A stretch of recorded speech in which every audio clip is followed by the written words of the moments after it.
राज्य और केंद्र की महत्वाकांक्षी योजनाओं के तहत नगर परिषद कटंगी को पेयजल के लिए मिली करीब 14 करोड़ रुपए की राशि बर्बाद की जा रही है, जिसकी पटकथा नगर परिषद के इंजीनियर राजेश चौकसे के द्वारा लिखी गई है। बालाघाट जिले की नगर परिषद कटंगी ने शहरी क्षेत्र में पानी की समस्या को हल करने के लिए सरकार से मिली 14 करोड़ रुपए की राशि की कार्य योजना तैयार की है। इस राशि से सभी 15 वार्डों में पाइपलाइन बिछाने, टंकी निर्माण, फिल्टर प्लांट, पावर हाउस, डकवेल और अन्य जलापूर्ति से जुड़ी व्यवस्थाओं का निर्माण होगा।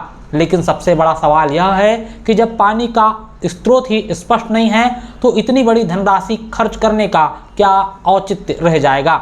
दरअसल मुख्यमंत्री जल आवर्धन योजना से नगर परिषद कटंगी को पेयजल के लिए करीब 8 वर्ष पूर्व 10 करोड़ रुपए की राशि स्वीकृत हुई। इसके अलावा हाल ही के वर्षों में अमृत 2.0 के तहत करीब 4 करोड़ की राशि स्वीकृत हुई है।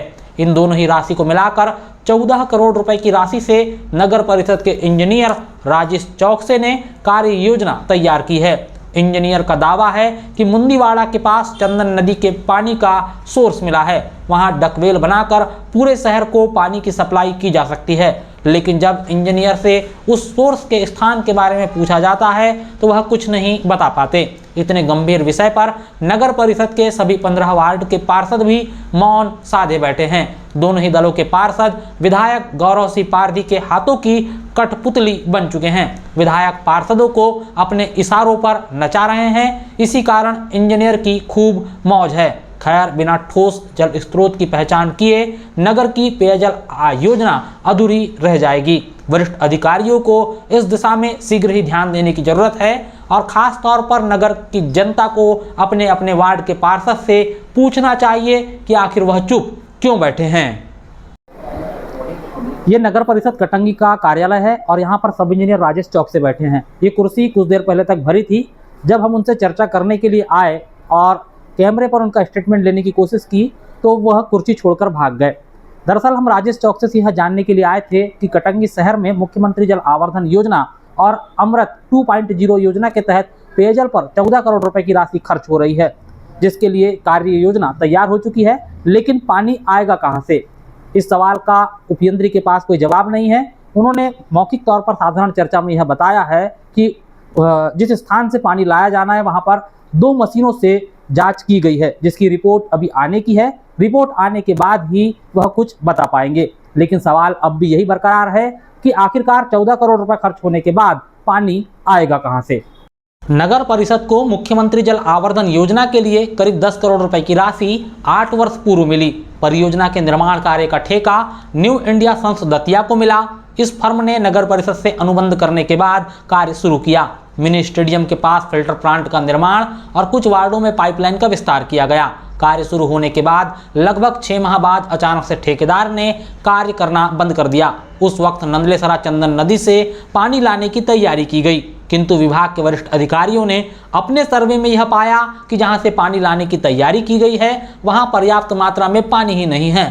तब अधिकारियों ने इंजीनियर राजेश चौकसे को जमकर फटकार भी लगाई और काम तब से लेकर अभी 2 माह पूर्व तक बंद ही था। इस लंबे अंतराल के बीच नगर परिषद कभी मध्यम सिंचाई परियोजना नहलेसरा जलाशय से तो कभी 2 राज्यों की संयुक्त सिंचाई परियोजना राजीव सागर बांध से पानी लाने पर विचार करने लगी। मगर जल संसाधन विभाग ने नहलेसरा जलाशय में जल की उपलब्धता कम होने के कारण पानी देने से साफ इनकार कर दिया। राजीव सागर बांध से नगर की दूरी अधिक होने की वजह से लागत बढ़ने के कारण वहां से पानी लाना भी संभव नहीं हो पाया। जब विधायक गौरव सिंह पारधी के संज्ञान में यह विषय आया तो उन्होंने हस्तक्षेप करते हुए विकल्प तैयार करने की कोशिश की, किंतु वह भी नाकाम ही साबित हुए। करीब 6 माह पूर्व नगर परिषद की पीआईसी की बैठक में ठेके को निरस्त करने का प्रस्ताव लाया गया, किंतु इस पर सहमति नहीं बनी और इस विषय पर चर्चा नहीं हो पाई। नगर परिषद ने ठेकेदार को कार्य शुरू नहीं करने पर अंतिम चेतावनी का पत्र जारी किया और साफ कर दिया कि अगर कार्य शुरू नहीं हुआ तो 51 लाख रुपए की अमानत राशि राजसात कर ली जाएगी। ऐसे में ठेकेदार ने दौड़ लगाई और करीब 1 माह से कार्य फिर शुरू हो गया है, जिसमें कई तरह की तकनीकी लापरवाही बरती गई है। हालांकि ठेकेदार को सत्ता के एक बड़े नेता का संरक्षण होने की वजह से कोई अधिकारी इस ओर ध्यान नहीं दे रहा है। एक तरफ नगर परिषद मुख्यमंत्री जल आवर्धन योजना का कार्य 8 वर्षों में पूर्व नहीं करा पाई है, वहीं नगर परिषद को अमृत 2.0 के तहत फिर से करीब 4 करोड़ रुपए की राशि स्वीकृत हो गई है। नगर परिषद ने टेंडर प्रक्रिया निकाल दी। इस राशि से एक पानी टंकी, डकवेल, पाइपलाइन का विस्तार, घरेलू नल कनेक्शन, इलेक्ट्रॉनिक सिस्टम बनना है। सवाल अब भी वही है कि निर्माण तो हो जाएगा मगर पानी कहां से आएगा। इंजीनियर का दावा है कि मुंदीवाड़ा में कहीं पानी का सोर्स है, वहां डकवेल बनाकर जलापूर्ति की जाएगी, लेकिन वर्षा आधारित चंदन नदी के सोर्स के जरिए कितने वर्षों तक पानी की सप्लाई की जाएगी और पूर्व में ठेकेदार ने 7 वर्षों तक काम क्यों बंद रखा, उस पर वह कोई जवाब नहीं देते। ताजुब तो हमें इस बात को लेकर भी होता है कि नगर के सभी 15 वार्डों के पार्षद भी चुप्पी साधे बैठे हैं। विधायक जिनका नगर परिषद में इतना हस्तक्षेप है, वह भी इंजीनियर से यह नहीं पूछ पा रहे हैं कि आखिरकार पानी आएगा कहां से।